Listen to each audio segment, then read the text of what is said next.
Faire rôtir les aliments, principalement la viande ou les volailles, c'est les faire cuire au four ou à la broche, sans ou avec très peu de matière grasse ajoutée. D'ailleurs, pour encore plus de plaisir, il suffit de déposer les morceaux à rôtir sur les légumes riches en saveurs, comme les oignons, le céleri, les poireaux ou les carottes. Et si on se préparait un rôti de veau?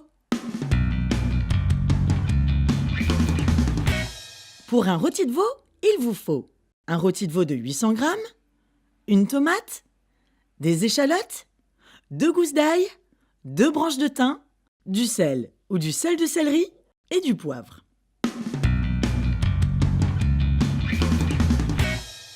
Préchauffez votre four à 240 degrés, thermostat 8.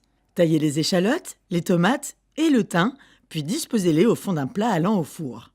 Disposez le rôti par-dessus, préalablement piqué à l'ail, ce qui donnera davantage de saveur à la viande. Salez avec 2 pincées de sel de céleri et poivrez. Au bout de 15 minutes, retournez le rôti, puis faites-le cuire 15 minutes supplémentaires.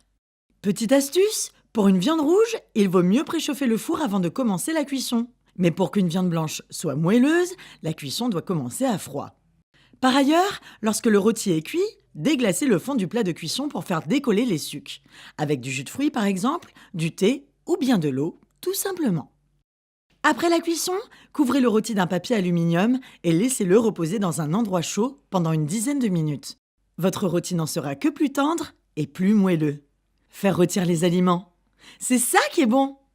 En complément d'une alimentation moins grasse, moins sucrée, moins salée, pratique chaque jour au moins 30 minutes d'activité physique. Il y a 100 façons de bouger. À toi de choisir.